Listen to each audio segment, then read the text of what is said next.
How does a mother end up paying $250 to her own son just to get to the hospital for chemotherapy?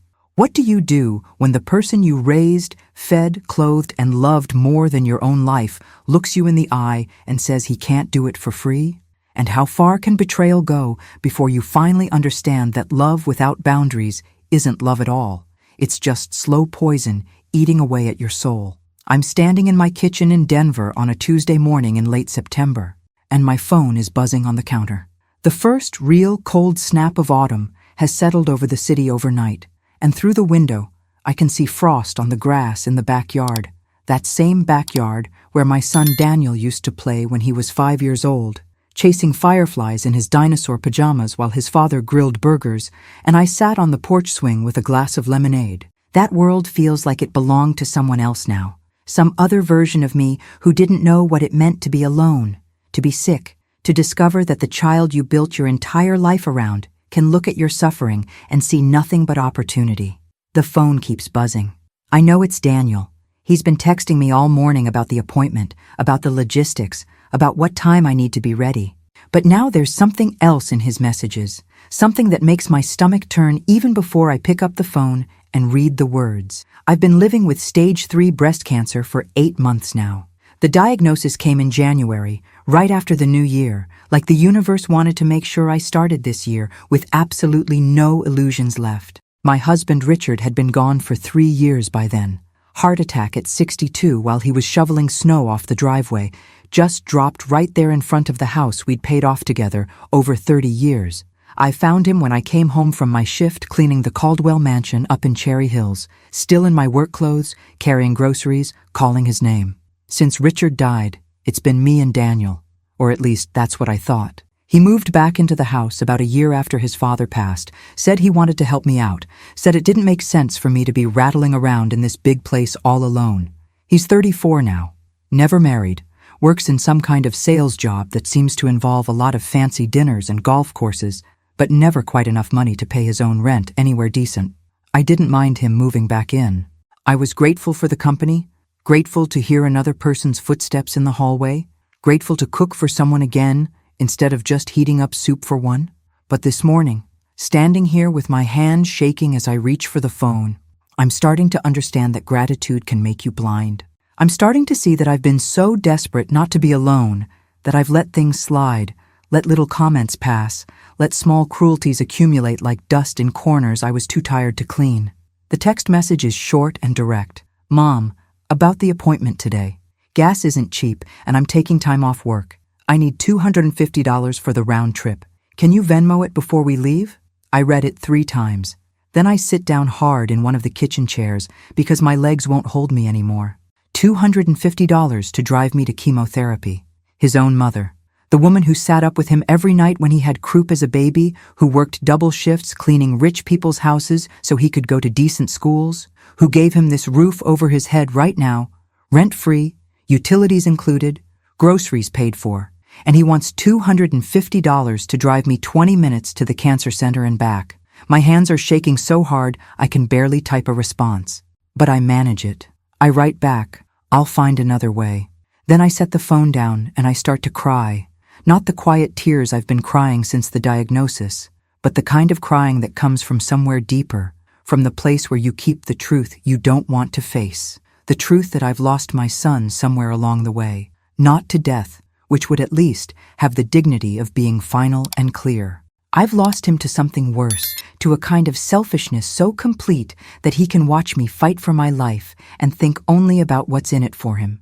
If this story has already touched your heart, subscribe now, leave a like, and tell me in the comments what city you're watching from. The thing about this house is that every single corner of it carries a memory of building something. Richard and I bought this place in 1993, a small brick ranch in the Highlands neighborhood, back when you could still afford something here on a working person's salary. He was a mechanic, spent 40 years at the same auto shop on Federal Boulevard, hands always stained with grease no matter how much he scrubbed them. I cleaned houses for the wealthy families up in the foothills, the ones with the mountain views and the 3-car garages and the marble countertops I'd polish until I could see my reflection. We weren't rich, never would be, but we were steady. We paid our bills on time, we saved a little every month, we believed in the simple math of a good life: work hard, love your family, leave something behind that matters. This house was our something. We painted every room ourselves, Richard up on the ladder with the roller, and me cutting in the edges with a brush, both of us covered in paint by the end of each weekend. We planted the aspens in the front yard the year Daniel was born. 3 skinny saplings that are massive now, their leaves turning gold every fall like clockwork. We built the deck in the backyard one summer, Richard teaching Daniel how to measure and cut and nail, the two of them working together, while I brought out sandwiches and iced tea and felt like the luckiest woman in the world. Richard had a saying he used to repeat whenever things got tight financially, whenever the car broke down or the furnace needed replacing or Daniel needed something for school we hadn't budgeted for. He'd put his arm around me and say, "We take care of our own, Margaret. That's what family does. We take care of our own." He said it so often it became like a prayer in our house, a promise we made to each other and to our son. We take care of our own. I'm thinking about that now, about Richard's voice saying those words, as I sit in the kitchen trying to figure out how to get to my chemotherapy appointment without my own son. The next session is in 2 days, Thursday afternoon at 3 o'clock, and I can't miss it. The oncologist, Dr. Reeves, she's been very clear about this. The treatment protocol is aggressive because the cancer is aggressive, and every session matters. Every dose of poison they pump into my veins is a chance to beat this thing back, to buy myself more time, maybe even to survive. I could call a cab, I suppose, or one of those ride services, but the thought of it makes me feel even more alone than I already do. The thought of climbing into a stranger's car, making small talk or sitting in awkward silence, showing up at the cancer center without a single person who loves me by my side. I have friends, women I know from church and from the old neighborhood association, but we've drifted apart since Richard died, since I got sick. It's hard to maintain friendships when you're exhausted all the time, when you don't want to be the person who's always complaining, always needing something, always reminding everyone that life is fragile and painful and often unfair. There's Richard's brother Tom, lives about 40 minutes away in Lakewood, but he's got his own health problems, diabetes and bad knees, and I haven't wanted to burden him. There's my old friend Sarah from the cleaning service we both worked at, but she's caring for her mother who has dementia, and I know she's stretched thin already. The truth is, I've been leaning on Daniel for everything since the diagnosis, letting him be the one who knows my medication schedule, who picks up my prescriptions, who sits in the waiting room during appointments, scrolling through his phone while I'm in with the doctors. I've been telling myself it was bringing us closer, that shared adversity creates bonds, that he was stepping up the way Richard would have wanted him to. But now I'm seeing it differently. Now I'm wondering if what I mistook for devotion was actually just positioning, Daniel making himself indispensable so he could leverage my need into something that benefits him. The thought makes me feel sick in a way that has nothing to do with the cancer. My phone buzzes again. Another text from Daniel. "Mom, I'm serious about this. I've got bills to pay, and you're the one who needs the ride. It's just business, nothing personal. Just business, nothing personal." I'm reading these words from my son about driving his cancer patient mother to chemotherapy, and he's calling it business. I want to throw the phone across the room, watch it shatter against the wall, but instead, I just set it face down on the table and walk to the living room window. The aspens are blazing gold in the morning light, so beautiful it almost hurts to look at them. Richard planted those trees the week Daniel was born, said they'd grow up together, the trees and the boy, and we'd watch them both get strong and tall. 2 of the 3 aspens are doing great, thick trunks and full canopies, healthy and vibrant. The 3rd one, the one closest to the street, it's struggling, branches dying off, leaves sparse even at the peak of season. Richard would have known what to do for it, would have tested the soil, adjusted the watering, maybe called in a tree service to assess it. But Richard's gone, and I don't have the energy to save a dying tree when I'm trying to save myself. I'm supposed to have more time to figure this out, more time before I have to make any big decisions, but that's not how it's working out. In 2 days, I need to be at that hospital. In 2 weeks, there's a meeting with the estate lawyer, something Richard set up years ago that I've been putting off since he died. The lawyer, Mr. Brennan, he's been calling me for months, saying we need to review the will, update some documents, make sure everything is in order given my diagnosis. I've been avoiding it because it feels like admitting defeat, like planning my own funeral. But maybe it's time to stop avoiding the hard things and start facing them head on. What happens to a woman when she realizes the person she trusted most in the world is counting down the days until she's gone so he can inherit what's left? What do you do when you understand that your own child sees you not as a mother, but as an obstacle between him and this house, this property that's worth something now, in this neighborhood that's gotten so expensive? And how much are you supposed to forgive in the name of love before you realize that forgiveness without accountability isn't grace? It's just enabling cruelty. I don't have answers yet, but I can feel something shifting inside me, something that's been asleep since Richard died starting to wake up. It feels like anger, but it's colder than that, clearer. It feels like the moment you stop asking why someone is hurting you and start asking why you're letting them. The front door opens and Daniel comes in from wherever he's been, probably the gym, or maybe getting coffee, wearing expensive workout clothes and carrying a protein shake that probably cost $12. He sees me standing by the window and I see something flicker across his face. Maybe guilt, maybe just annoyance that I haven't responded to his text yet. "Did you get my message about Thursday?" he asks, setting his shake on the coffee table without using a coaster, leaving a ring of condensation on the wood Richard refinished by hand 20 years ago. I turn to look at him, really look at him, trying to find some trace of the little boy who used to climb into my lap when he was scared, who used to make me Mother's Day cards out of construction paper and glitter, who used to tell me I was the best mom in the whole world. But all I see is a stranger wearing my son's face, a man who's calculated that my desperation is worth $250 per trip. "I'll find my own way to the appointment," I tell him, and my voice sounds different, sounds stronger than it has in months. He shrugs, takes a sip of his shake. "Suit yourself," he says, "but don't come crying to me when you can't get a ride and you miss your treatment." And then he walks past me toward his room, leaving me standing there in the morning light coming through the window, surrounded by all the things Richard and I built together. And I realize something fundamental has just changed. I realize that I've just drawn a line in the sand, and whatever happens next, there's no going back to pretending everything is fine. That night I barely sleep. I keep thinking about Richard, about what he would say if he could see us now. His wife with cancer, and his son charging her money like some kind of mercenary. I think about all the times Richard drove me places without ever expecting payment.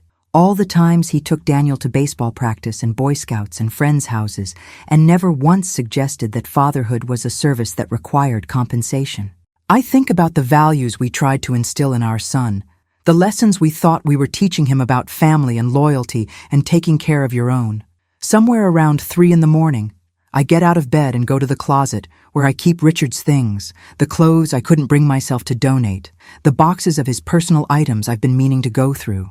There's a small wooden box on the top shelf, the one where he kept important papers, and I take it down and sit on the bedroom floor with it in my lap. Inside are our marriage certificate, Daniel's birth certificate, the deed to the house, and Richard's final letter to me, the one he wrote after his first heart scare 5 years before he died, when the doctor told him he needed to take things seriously, lose weight, manage his stress, think about his mortality. I unfold the letter with shaking hands and read it again by the light coming through the bedroom window from the street lamp outside. His handwriting, so familiar it makes my chest ache. "My dearest Margaret," it starts. "If you're reading this, I'm gone, and I'm sorry. I'm sorry for leaving you alone. I'm sorry for all the things I should have said and didn't, all the times I should have held you closer. But I need you to know some things before I go. First, you are stronger than you think you are. You've always been the strong one, even when you let me pretend I was protecting you. Second, don't let anyone take advantage of your kindness. I've watched you give and give to people who only know how to take, and it's worried me. You have to learn to say no, even to people you love, especially to people you love. Third, this house is yours. We built it together, but you're the one who made it a home. Whatever happens, don't let anyone pressure you into giving it up or signing it away. It's your security, your foundation. Protect it. And fourth, about Daniel. I love that boy more than my own life, but I'm not blind to his faults. He's gotten used to things coming easy, to you and me smoothing every path for him. If I'm gone and he's giving you trouble, don't feel guilty about setting boundaries. Sometimes the most loving thing you can do for someone is to let them face the consequences of their own choices. You take care of our own Margaret, but that doesn't mean you let them destroy you. Love, always and forever, Richard. I read the letter 3 times, and by the 3rd time I'm crying so hard I can barely see the words. But I'm also feeling something else, something that feels like permission, like Richard reaching across from whatever comes after this life and telling me it's okay to stand up for myself. It's okay to stop letting Daniel treat me like an ATM machine with a terminal illness. When morning comes, I know what I have to do. I call Mr. Brennan, the estate lawyer, and I tell him I'm ready for that meeting, the one I've been putting off. I tell him I want to review everything, the will, the trust, the deed to the house, all of it. I tell him I might want to make some changes, and I can hear the relief in his voice when he says he's been hoping I'd say that. He's been worried about some things, and we need to talk soon. We schedule it for next Monday, right after my next chemotherapy session, assuming I can figure out how to get there. For the Thursday appointment, I end up calling a car service, one of those medical transport companies that specializes in taking cancer patients to treatment. It costs $60 round trip, and the driver is a kind older man named Marcus, who tells me about his own wife's battle with breast cancer 15 years ago, how she's healthy now, in remission, living her best life. He carries my bag to the door of the cancer center, tells me he'll pray for me, and refuses the tip I try to give him. The kindness of this stranger, this man who owes me nothing, makes me cry in the parking lot before I go inside. Daniel doesn't ask how I got to the appointment. He doesn't ask how it went. He doesn't mention it at all when I get home, exhausted and nauseated from the chemicals they've pumped into my body. He's on the couch watching sports on the big screen TV that Richard bought right before he died, eating takeout that probably cost $40, leaving the containers on the coffee table for me to clean up later. I walk past him to my bedroom without saying a word, and I can feel the gap between us widening, can feel the truth of our relationship becoming impossible to ignore. What do you hold on to when the person you built your whole life around starts to disappear, not because they're dying, but because you're finally seeing them clearly? Where do you find the courage to start over when you're 58 years old, fighting cancer, living on a widow's pension and Social Security disability? And who are you supposed to become when the role you've played your whole life, the good mother, the devoted wife, the woman who sacrifices everything for her family, doesn't work anymore? Friday morning, I wake up to find a notice on the kitchen table. It's printed out from Daniel's computer, very official looking, very cold. It's an estimate from a real estate agent, someone he must have contacted behind my back, showing what this house could sell for in the current market. $785,000. That's what our little brick ranch is worth now. This house Richard and I bought for $98,000 32 years ago. The neighborhood has exploded in value. All the young professionals moving in, all the old houses being torn down and replaced with modern boxes that sell for over $1 million. Attached to the estimate is a note in Daniel's handwriting. Mom, we need to talk about this. You can't maintain this place on your own, and with your health situation, it makes sense to sell while the market is good. We could split the proceeds and you could move into a nice assisted living facility, something with medical care on site. I've done the research and there are some good options. Let me know when you want to discuss. I read this note standing in my kitchen, the kitchen where Richard proposed to me 40 years ago, where we brought Daniel home from the hospital as a newborn, where we celebrated every birthday and holiday and milestone of our family life. And I understand, finally and completely, that my son is not waiting for me to die to take this house. He's trying to push me out now, while I'm weak, while I'm scared, while he thinks I'll be too sick and too tired and too desperate for his approval to fight back. But here's what Daniel doesn't know. Here's what he's forgotten in his calculations about property values and inheritance and getting his cut before the medical bills eat up everything. I'm not just Richard's widow. I'm not just a dying woman. I'm the daughter of immigrants who worked themselves to the bone so I could have a better life. I'm the woman who spent 30 years scrubbing other people's floors so my own child could have opportunities I never had. I'm the wife who watched the love of her life drop dead in the driveway and somehow found the strength to keep going. And I'm the mother who's about to teach her son the hardest lesson he's ever learned, that there are some things you can't buy and some people you can't manipulate and some boundaries that once crossed, you can never uncross. I pick up the phone and I call Mr. Brennan again, and I tell him we need to move the meeting up, we need to do it today, right now, this morning. I tell him I want to change my will completely, I want to update everything, and I want to make sure it's all legal and binding and absolutely unbreakable. He says he can fit me in at 2 o'clock this afternoon, and I say, I'll be there, I'll get a cab if I have to, but I'll be there.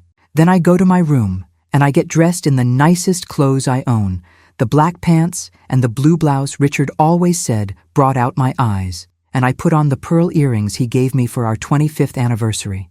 I do my makeup carefully, covering the dark circles under my eyes, the pallor that the chemo has left on my skin. I look in the mirror, and I barely recognize the woman staring back at me, but I also see something I haven't seen in a long time. I see someone who's done being a victim, done being walked over, done apologizing for taking up space in her own life. Daniel is still asleep when I leave the house. I write him a note and leave it on the kitchen counter next to his real estate estimate. All it says is, "Gone to handle some business. Don't wait up."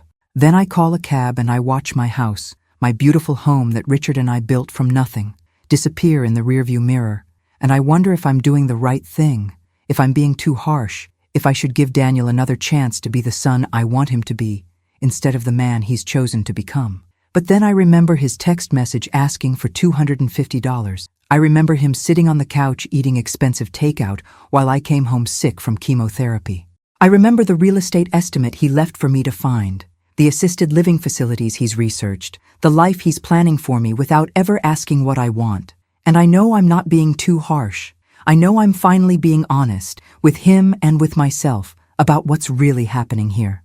Mr. Brennan's office is in a building downtown, one of the old ones with character, high ceilings, and big windows overlooking the city. He's been the family lawyer for 20 years, handled the closing when we bought the house, drew up Richard's will, filed the paperwork when Richard died.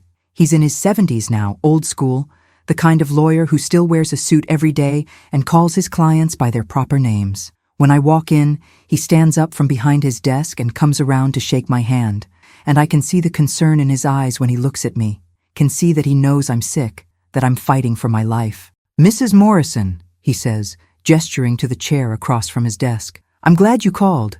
I've been worried about you." He pours me a glass of water from the pitcher on his desk, sets it in front of me with a coaster underneath, and sits down. "Now, you said you want to make some changes to your estate plan. Can you tell me what's on your mind?" And so I tell him.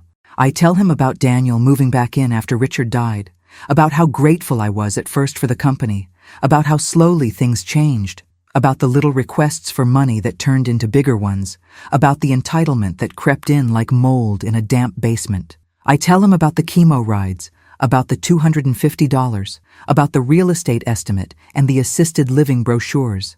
I tell him about Richard's letter, about the promise we made to take care of our own, and about how I'm starting to understand that sometimes taking care of someone means not enabling their worst impulses. Mr. Brennan listens without interrupting, making occasional notes on a legal pad, his face grave. When I finish, he's quiet for a moment.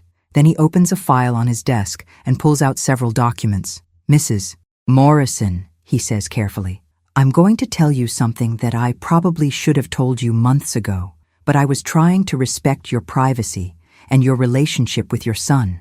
I've been hearing some things, through channels I can't fully disclose, about Daniel making inquiries regarding your estate. He's been asking around about probate law, about what happens to property when someone dies without a will, about how long it takes to settle an estate. And about 3 weeks ago, he came to see me.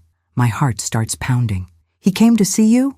About what? He wanted to know the details of your current will. He wanted to know if the house was in a trust or if it would go through probate. He wanted to know if there were any other beneficiaries besides him. I told him I couldn't discuss your private affairs without your permission, and he got quite upset with me. He said, as your son and your primary caregiver, he had a right to know what he was, quote, dealing with. Mr. Brennan pauses, choosing his words carefully. "Mrs. Morrison, I don't mean to overstep, but in my professional opinion, your son is not acting as a caregiver. He's acting as someone who's waiting for an inheritance." The words hit me like a physical blow, even though I already knew it, even though I've been feeling it for weeks. But hearing it said out loud by someone else, someone objective and professional, makes it real in a way it wasn't before. I want to change everything, I tell him, my voice steady despite the tears starting to fall. I want to protect myself, and I want to make sure that if something happens to me, this house and whatever money I have left goes somewhere that will actually do some good in the world. Mr. Brennan nods slowly. I can help you with that. But I need you to understand that this will likely cause a significant rift with your son. When he finds out, and he will find out eventually, he's not going to be happy. Are you prepared for that? Am I prepared for that? Am I prepared to lose my son, the only child I'll ever have, the boy I raised and loved and sacrificed everything for? Am I prepared to spend what might be the last months or years of my life estranged from my own flesh and blood? The questions hurt so much I can barely breathe, but I also know that I've already lost Daniel, lost him to greed and selfishness and a sense of entitlement that I probably helped create by never saying no, never setting boundaries, never making him face consequences. Yes, I tell Mr. Brennan, I'm prepared. Tell me what I need to do. We spend the next 2 hours going through everything. He explains that under the current will, which Richard and I set up together 25 years ago, everything goes to Daniel. The house, the savings accounts, the small life insurance policy, the retirement funds, everything. It's a simple, straightforward will that made sense when Daniel was a child and we were a happy family and the world felt safe and predictable. But the world isn't safe or predictable anymore, and I'm not that same woman who signed those documents 25 years ago. Mr. Brennan walks me through my options. I can create a new will that distributes my assets differently. I can set up a trust that protects the house from being sold immediately, that places conditions on any inheritance Daniel might receive. I can designate other beneficiaries, charities, or organizations that mean something to me. I can even disinherit Daniel completely if that's what I want, though Mr. Brennan gently suggests that might be too extreme, might leave me vulnerable to legal challenges later. We talk through scenarios and possibilities, and slowly a plan starts to take shape. I tell Mr. Brennan about the cancer ward at Denver General Hospital, where I've been getting my treatment, about the nurses who've been so kind to me, about the other patients I've met in the waiting room, so many of them struggling to pay for their care, struggling to manage the costs of medications and treatments, while also trying to keep roofs over their heads and food on their tables. I tell him about the hospice where my mother died 15 years ago, about the dignity and compassion they showed her in her final weeks, about how grateful I was that she had that kind of care. What if, I say slowly, the idea forming as I speak, what if the house goes into a trust that provides housing assistance for cancer patients who are struggling financially? What if we create something that would help people like me, people who are trying to fight for their lives while also fighting to keep their homes, to maintain some stability while everything else is falling apart? Mr. Brennan's eyes light up. That's a beautiful idea, Mrs. Morrison. We could absolutely do that. We could create a charitable trust, designate the house to be sold upon your death, and use the proceeds to fund a foundation or to make grants to existing organizations that provide that kind of support. We could name it after your husband if you'd like, make it a memorial to the values you shared. The Richard Morrison Memorial Fund. I can see it so clearly. Can imagine my husband's face if he could know that our little brick ranch, the home we built together with such love and effort, would go on helping people long after we're both gone. It feels right in a way that leaving it all to Daniel never did, even before he started showing his true colors. It feels like the legacy Richard would have wanted, the one we used to talk about on those long summer evenings on the back deck, wondering what kind of mark we'd leave on the world, what we'd be remembered for besides just existing and then disappearing. I want to leave Daniel something, I tell Mr. Brennan. I don't want to cut him out completely, but I want it to be conditional. I want him to have to earn it, to prove that he understands what family really means, what his father tried to teach him. Mr. Brennan makes notes, asks questions, helps me think through the specifics. We decide that Daniel will receive 20% of the liquid assets, the money in savings and checking accounts, the small life insurance payout. It's not nothing. It's probably around $40,000. Enough to be meaningful, but not enough to coast on for the rest of his life. The other 80% of the liquid assets, along with the full proceeds from the house when it's eventually sold, will go into the charitable trust. But here's the condition. Daniel only receives his 20% if he can demonstrate within 1 year of my death that he's maintained steady employment, that he's living independently and paying his own rent, and that he's completed a course of volunteer work with a cancer support organization. If he can't or won't meet those conditions, his portion goes into the trust as well, and he gets nothing. Is that too harsh? I ask Mr. Brennan, suddenly uncertain. Am I being vindictive? He shakes his head. Mrs. Morrison, in my 40 years practicing law, I've seen a lot of families torn apart by inheritance disputes. I've seen children who count the days until their parents die, who treat their elderly relatives like obstacles to be managed rather than people to be loved. What you're doing isn't vindictive. It's trying to save your son from himself, trying to give him a chance to learn the values you tried to teach him before it's too late. Whether he takes that chance or not, that's up to him. But you're giving him the opportunity, which is more than a lot of parents would do in your situation. We finished drafting the new will, along with all the supporting documents, the trust paperwork, the detailed instructions for how everything should be handled. Mr. Brennan says he'll have everything typed up and ready for my signature by early next week. He also suggests I might want to record a video message explaining my decisions, something that could be shown to Daniel after I'm gone. Something that makes it clear this wasn't done in anger or confusion, but with full awareness and intention. It's not required legally, he explains, but it can be powerful emotionally. It gives you a chance to explain yourself, to say the things you might not be able to say face to face, and it makes it much harder for anyone to claim you weren't of sound mind when you made these decisions. I agree to the video, though the thought of it makes me feel strange, like I'm already planning my own funeral, already imagining myself as a ghost speaking from beyond the grave. But maybe that's what I need to do. Maybe I need to think about what I want to say to Daniel when I'm not around anymore to be manipulated or guilted or worn down by his demands. Maybe I need to write the final chapter of our relationship on my own terms, with clarity and honesty and whatever love I still have left to give him. When I leave Mr. Brennan's office, it's almost 5 o'clock, and the autumn sun is setting behind the mountains to the west, painting the sky in shades of orange and pink and purple that are almost too beautiful to bear.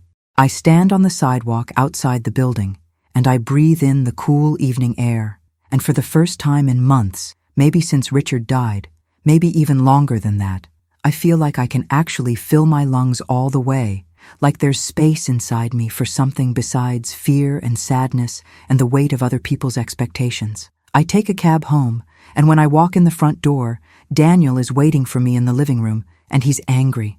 I can see it in the set of his shoulders, in the way he's pacing back and forth, in the sharpness of his voice when he asks, "Where have you been? I've been calling you for hours." I set my purse down on the hall table, very calm, very deliberate. "I had an appointment," I tell him. "What kind of appointment? You didn't have chemo today." "Where were you, Mom?" And here's the moment where I could back down, could smooth things over, could play my old role of the accommodating mother who puts everyone else's comfort before her own truth. But I'm done with that role. I'm retiring from that performance. So instead I look my son in the eye and I say, very quietly, "I was at the lawyer's office. I was updating my will." The color drains from his face. "What? Why would you do that without telling me?" "Because it's my will, Daniel. It's my property, my money, my decisions. And frankly, after the stunt you pulled with the chemo ride, after finding out you've been behind my back asking lawyers and real estate agents about my affairs, I realized I needed to make sure my wishes are protected, regardless of what anyone else wants." He stares at me, and I can see him processing this, can see him trying to figure out if I'm bluffing, trying to calculate his next move.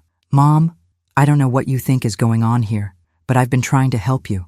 I've been trying to look out for your best interests." "My best interests," I repeat slowly. "My best interests would have been having my son drive me to chemotherapy without charging me money.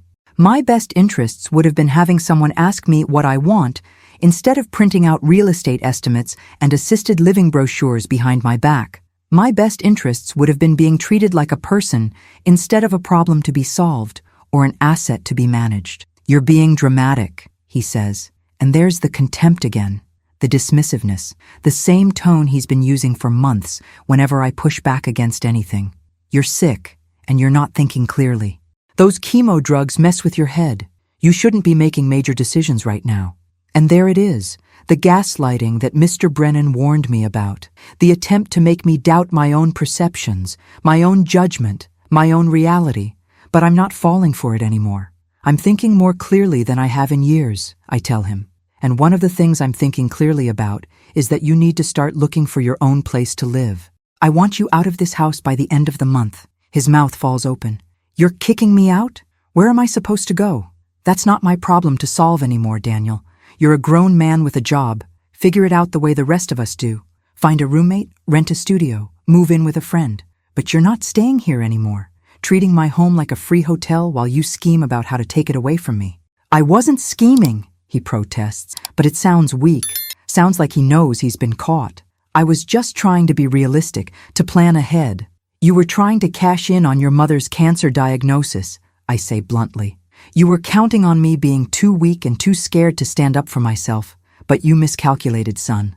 Because I might be sick, but I'm not weak, and I'm not afraid of you anymore. We stand there in the living room, staring at each other across a distance that feels like miles, and I see the exact moment when he realizes he's lost. I see the anger shift to panic, see him understand that the life he thought was waiting for him, the inheritance he was already spending in his head, the easy path he thought he had secured, is gone. I almost feel sorry for him.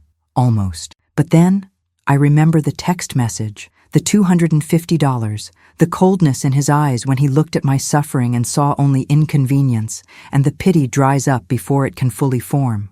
You can't do this, he says, and now his voice is shaking. This is my home too. I grew up here. Dad would never have wanted this. Your father, I say softly, would be ashamed of you. He would be heartbroken to see what you've become, to see how you've treated me. He used to say, we take care of our own, and he meant it. But you've twisted that into, we take what we want from our own. And that's not the same thing at all. Daniel's face crumples, and for a second I see the little boy he used to be, the one who needed me, the one who loved me unconditionally. But then the mask comes back up, the adult who's been using me, and he says, fine, I'll go. But don't come crying to me when you can't manage on your own, when you're too sick to take care of yourself and you have nobody left because you've pushed everyone away. I'll take my chances, I tell him. Then I walk to my bedroom and I close the door, and I sit on the edge of the bed that Richard and I shared for 39 years, and I shake so hard my teeth chatter, and I cry until there's nothing left inside me but a strange, clean emptiness. How do you survive the moment when you choose your own dignity over your child's approval? Where do you find the strength to stand alone when you've spent your whole life defining yourself through other people's needs? And what comes after, when you've burned down the relationship you thought was the center of your universe, when you've chosen a hard truth over a comfortable lie?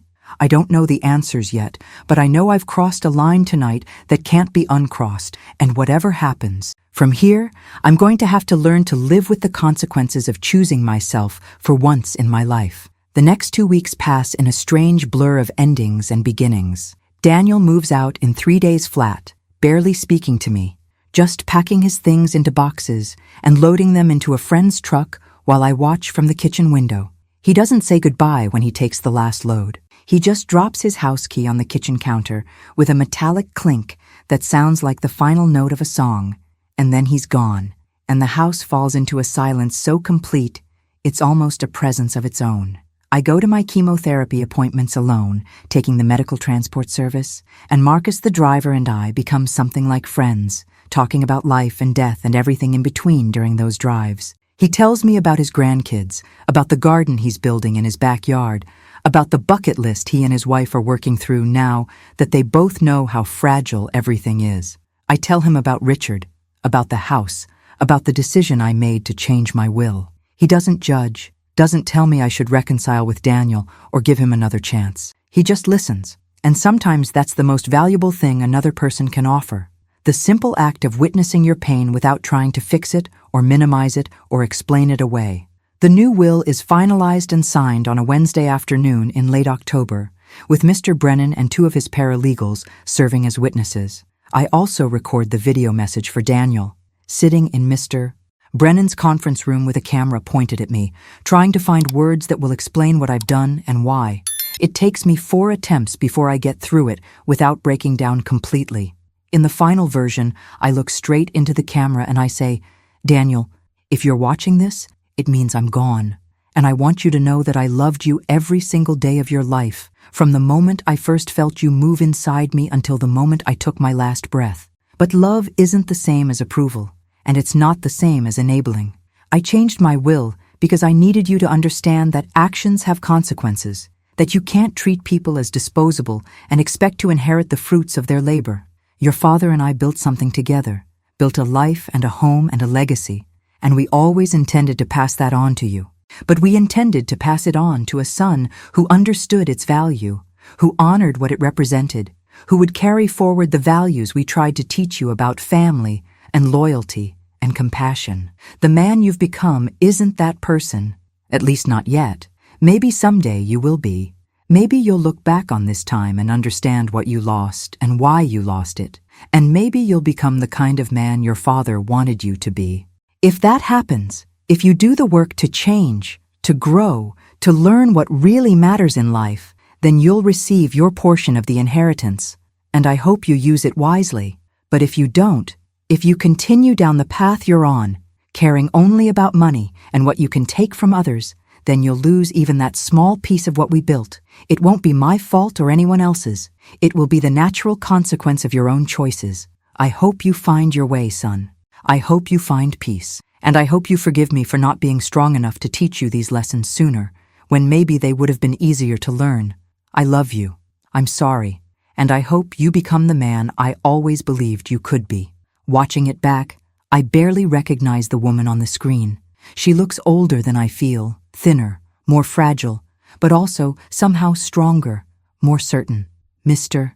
Brennan says it's perfect, that it conveys exactly what needs to be conveyed, that it will make my intentions crystal clear. He files the video away with all the other estate documents, locked in his vault, waiting. The chemo continues every 2 weeks, and it's brutal. Each session leaving me weaker than the last, my hair falling out in clumps until I finally just shave it all off and start wearing soft cotton caps around the house. But Dr. Reeves says the tumors are shrinking, says the treatment is working, says I might actually beat this thing if I can just hold on, just keep fighting. I'm not sure I believe her, but I show up to every appointment, take every pill, follow every instruction, because what else is there to do? You fight until you can't fight anymore, and then you fight a little longer. Sarah, my old friend from the cleaning service, comes back into my life when she hears through the neighborhood grapevine what's happened. She shows up at my door one Saturday morning with a casserole and a fierce hug and a declaration that she's sorry she's been absent, sorry she let us drift apart, and she's not letting that happen anymore. We sit at my kitchen table and talk for hours, and it feels like coming home to a part of myself I'd forgotten existed, the part that had friends and interests, and a life outside of being someone's wife or someone's mother. Sarah's mother passed away the month before, peacefully in her sleep after 7 years of dementia, and Sarah is in that strange space of grief and relief that comes when someone you love is finally free of suffering. We talk about our mothers, about getting older, about what it means to face your own mortality, about the ways we've spent our lives taking care of everyone else, and now we're having to figure out who we are when the people we've been caring for are gone. You did the right thing, Sarah tells me when I explain about Daniel and the will. I know it hurts, but you did the right thing. My mother used to say that sometimes the most loving thing you can do is refuse to participate in someone else's destruction. You were destroying yourself trying to keep Daniel happy, and he was destroying himself by never having to face consequences. You stopped the cycle. That took courage. Her words settle into me like medicine, like a balm on wounds I didn't fully know I had. And slowly, day by day, I start to build a life that's mine, not defined by taking care of someone else or managing someone else's expectations. I join a cancer support group at the hospital, meet other women fighting the same battle, share stories and fears and small victories. I start going to church again, something I drifted away from after Richard died, and I find comfort in the rhythms of prayer and community, in being part of something larger than my own small struggles. Tom, Richard's brother, reaches out after he hears about the situation with Daniel, and we start having lunch every week, just the two of us, talking about Richard, about the old days, about memories of when the family was young and intact. Tom tells me stories I never knew, about Richard as a boy, about their parents, about the values they were raised with. He tells me Richard would be proud of me, would be glad I finally stood up for myself, and hearing that, from someone who knew my husband, as long as anyone gives me a kind of peace I didn't know I was missing. The meeting I've been dreading, the big family gathering that I knew was coming, finally happens on a Sunday in mid-November. It's not planned as a confrontation. It's supposed to be Tom's birthday dinner, a small family gathering at his house in Lakewood.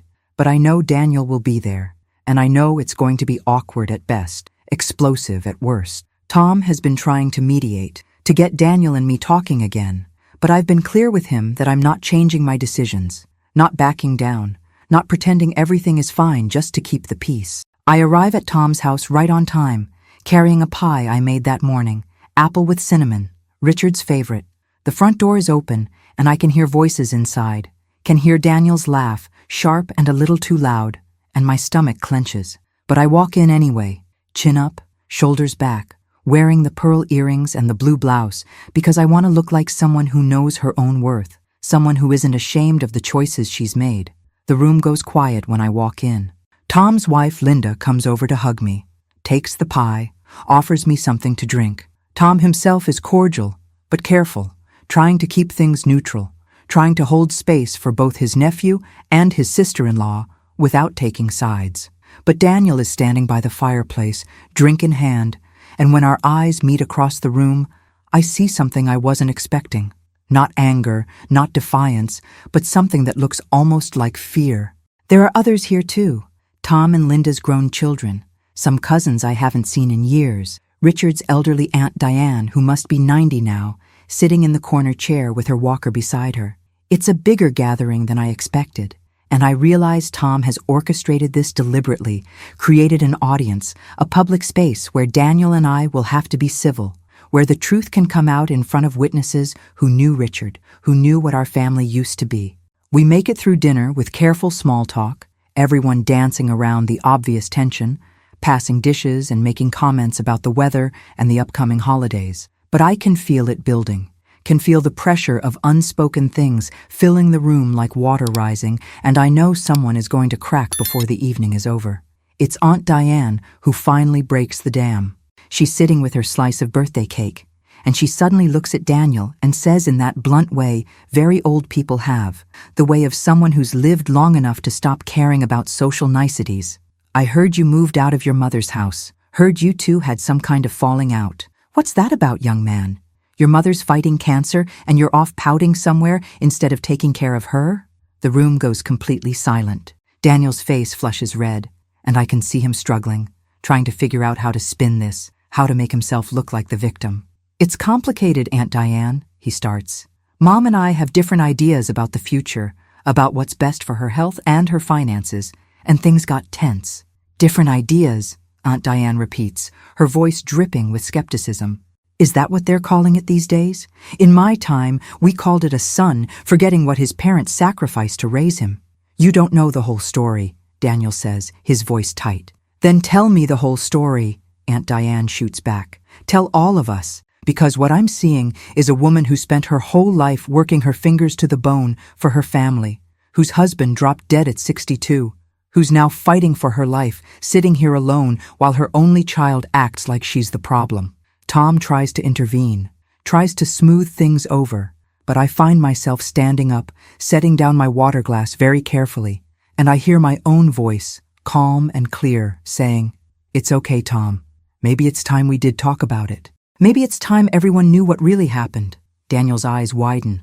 "Mom, don't." "Don't what?" I ask. "Don't tell the truth? Don't explain why you're not living in your childhood home anymore? Don't mention that you charged me $250 to drive me to chemotherapy?" There's a collective gasp from around the table. Linda's hand goes to her mouth. Tom's face goes pale. Even the younger cousins, who've been scrolling through their phones half the evening, look up with shock. "That's not fair," Daniel says, but his voice is shaking now. "You're making it sound worse than it was. I had expenses. I was taking time off work. You were living in my house rent-free," I cut him off, my voice still calm but steel underneath it. "Eating my food, using my utilities, sleeping under a roof your father and I paid for over 30 years. And when I needed you most, when I was at my sickest and most scared, you saw it as a business transaction. You saw your own mother's cancer as an opportunity to make money. I didn't, he starts, but I'm not done. And when I wouldn't pay you, when I found another way to get to my appointments, you started making plans to sell my house out from under me. You contacted real estate agents without my knowledge. You came to my lawyer trying to get information about my will. You printed out assisted living facility brochures and left them where I'd find them, trying to push me out of my own home so you could cash in on the property value. The room is dead silent now. Everyone is staring at Daniel, and I can see him trying to mount a defense, trying to find a way to spin this, but there's no spin that makes charging your cancer patient mother for rides sound acceptable. There's no version of this story where he comes out looking good. Is this true?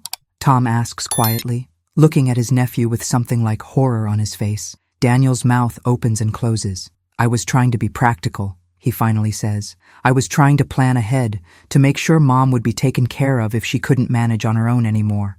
I was trying to help. You were trying to help yourself, Aunt Diane says coldly. Just like your grandfather did, Richard's father, always had an angle, always looking out for number one. Richard spent his whole life trying to be different from that man, trying to be better, trying to teach you to be better, and you still turned out just like him. The comparison hits Daniel like a slap. I see him flinch, see the truth of it land, because he knows the stories about Richard's father, the man who abandoned his family when Richard was 12, who chose his own comfort over his children's well-being, who died alone and unmourned because he'd burned every bridge he ever crossed. I'm nothing like him, Daniel says, but it sounds weak, sounds like he's trying to convince himself more than anyone else. Then prove it, I say quietly. Prove you're Richard's son and not Gerald's grandson. Prove you understand what family actually means. Prove you can think about someone other than yourself. How? He asks, and there's something in his voice now, something that might be the beginning of real awareness, real shame. How do I prove that when you've already written me off, when you've already changed your will and kicked me out and decided I'm a lost cause? I haven't written you off, I tell him, and it's true, even though part of me wishes it wasn't. I've given you a chance to show who you really are. Mr. Brennan has the details, but the basic truth is this. If you want any part of the inheritance your father and I built, you have to earn it. You have to prove you can support yourself, live independently, contribute something to the world beyond just taking what you think you're owed. You have to do the work of becoming the kind of person Richard would have been proud to call his son. And if I don't, Daniel asks, then everything goes to charity, I say simply. Everything goes to creating something that will help other people, other families who are struggling with cancer, who are trying to keep their homes and their dignity while fighting for their lives. Everything goes to building the kind of legacy your father actually wanted, not the one you've decided you're entitled to. The silence that follows is profound. I can see Daniel processing this, can see the wheels turning as he calculates whether it's worth it, whether he cares enough to actually change, or whether he'll just walk away and let me and Richard's memory and everything we built together disappear into a charitable trust with his father's name on it. Tom clears his throat. Margaret, he says carefully, I think you've been more than fair. More than generous, actually, given the circumstances. Fair? Daniel's voice cracks. She's blackmailing me with my own inheritance. It's not blackmail, Aunt Diane says sharply. It's called consequences. It's called having to earn what you get instead of just waiting for people to die so you can take their things. Your mother is trying to save you from yourself, boy, and you're too foolish to see it. I watch my son struggle with this, watch him war with himself, and I realize this is the moment Richard's letter warned me about. The moment where love means letting go, means letting someone face the consequences of their choices instead of cushioning every blow. If I back down now, if I give in and promise him the inheritance anyway just to ease this tension, just to get him to speak to me again, I'll be teaching him the exact wrong lesson.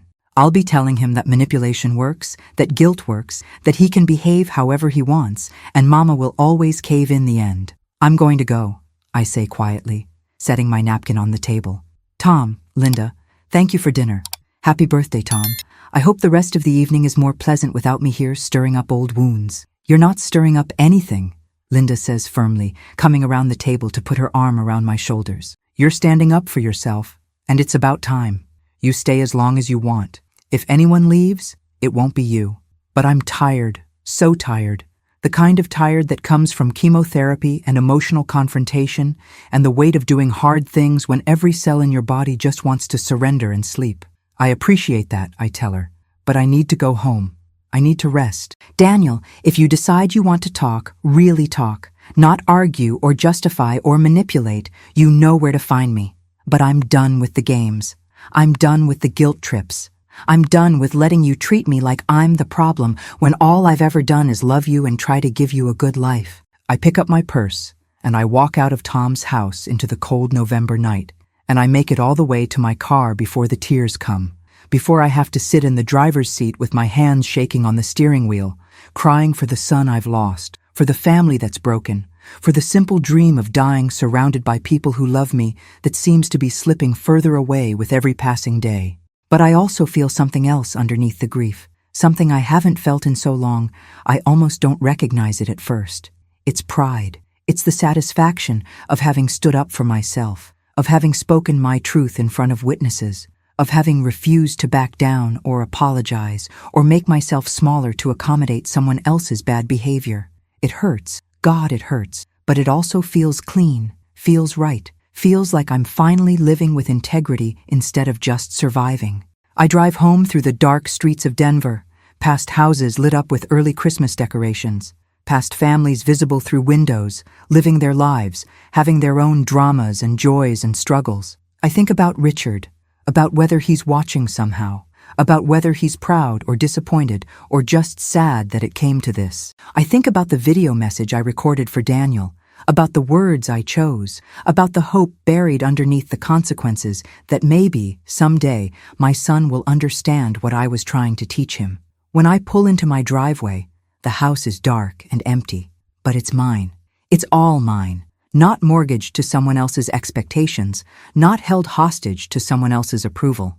I unlock the door and turn on the lights and make myself a cup of tea, and I sit at the kitchen table in the house Richard and I built together. And I let myself imagine a future where the hard things I'm doing now lead to something better, something more honest, something worth the pain. 3 days later, Daniel calls me. It's early in the morning before 7, and I'm still in bed when the phone rings. I almost don't answer, almost let it go to voicemail, but something makes me pick up. "Mom," he says, and his voice sounds different, sounds younger, sounds like he's been crying. "Mom, I'm sorry. I'm so sorry. Can we talk? Can I come over? Please?"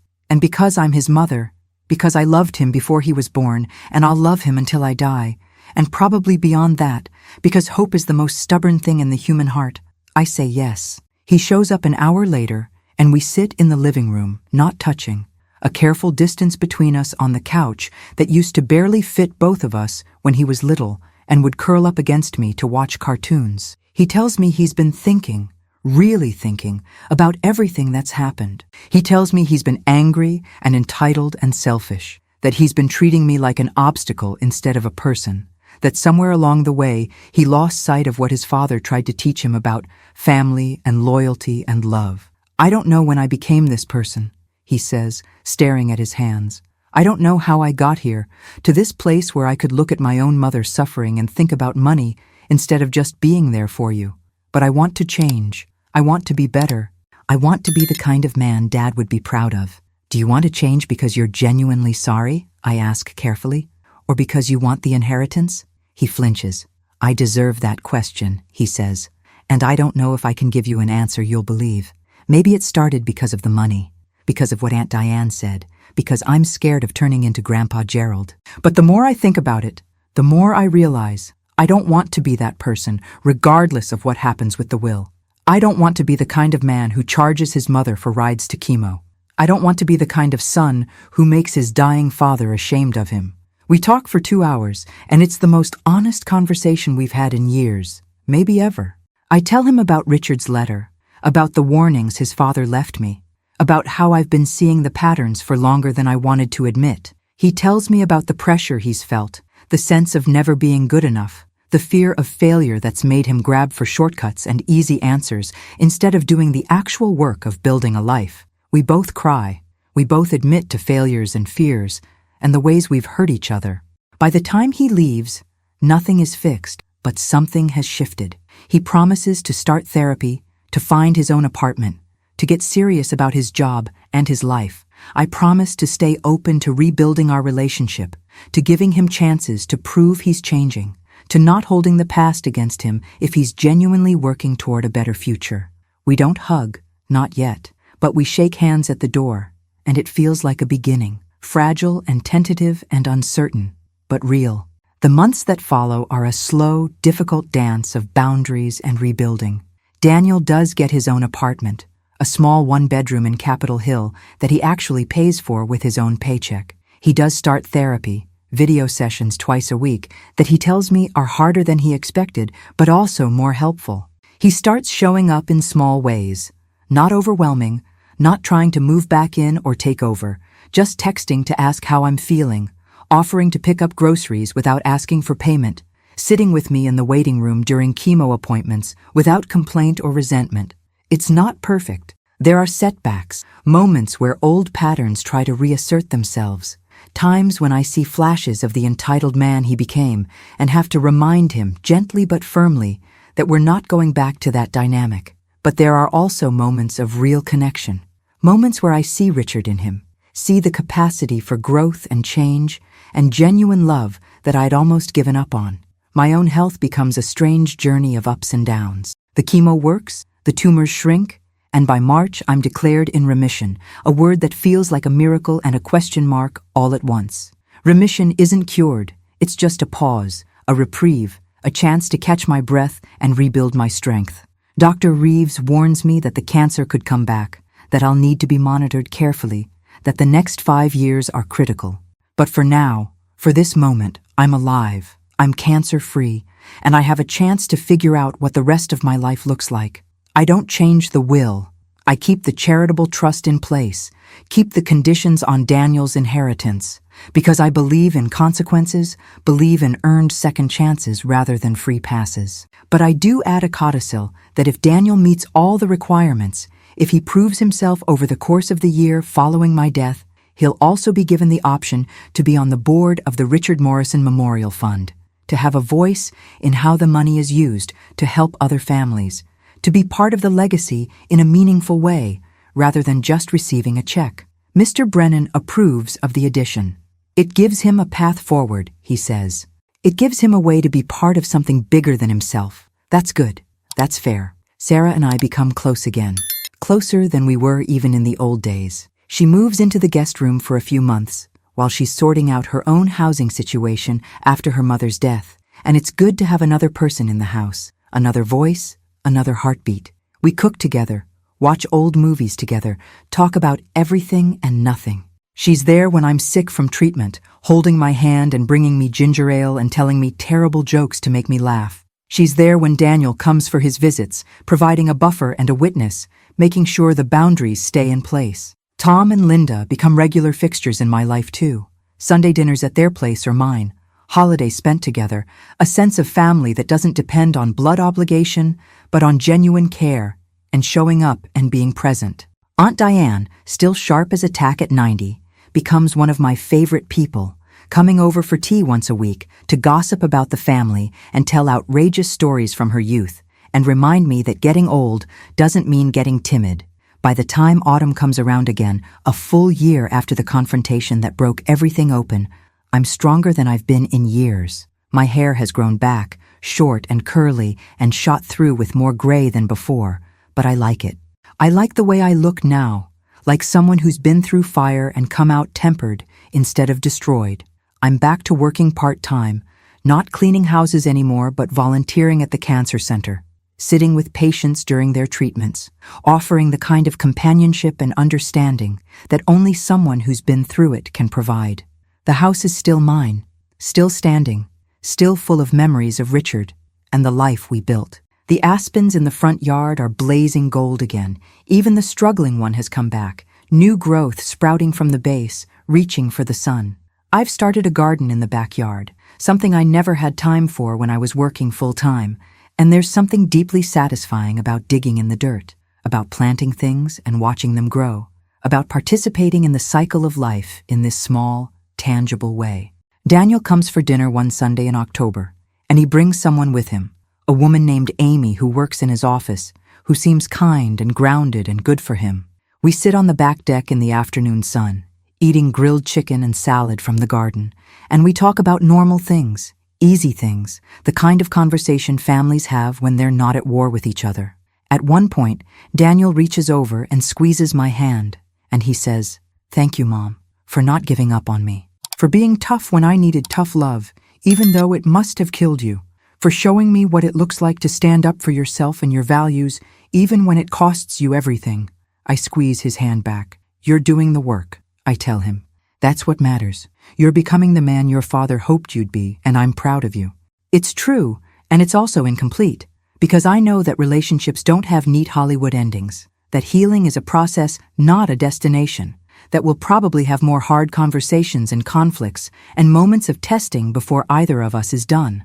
But for now, in this moment, sitting in the backyard of the house Richard and I built, watching my son smile at a woman who might be someone important in his life, feeling the sun on my face and the strength in my body that cancer tried to steal, I'm content.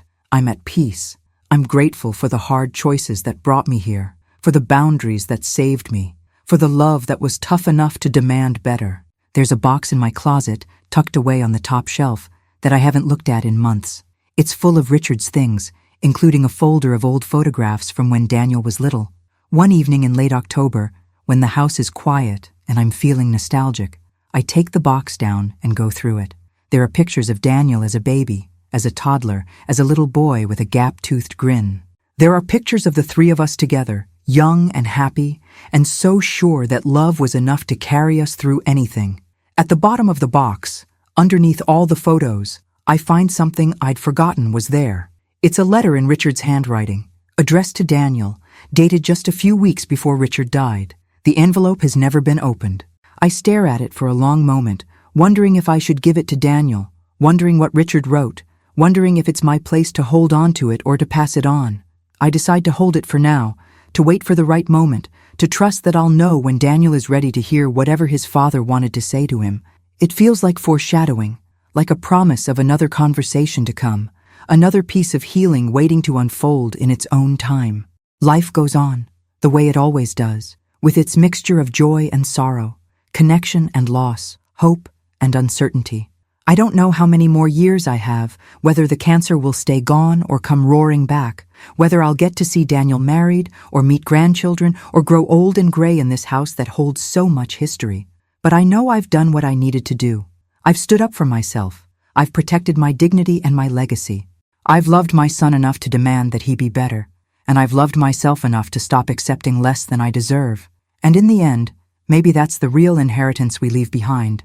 Not money or property or things, but the example of how we lived, the boundaries we held, the love we gave, that was real enough and tough enough and honest enough to actually change people instead of just enabling them. If this story has touched your heart, subscribe now, leave a like, and tell me in the comments what city you're watching from. That helps us keep sharing stories of strong women, families, and the unexpected turns of life.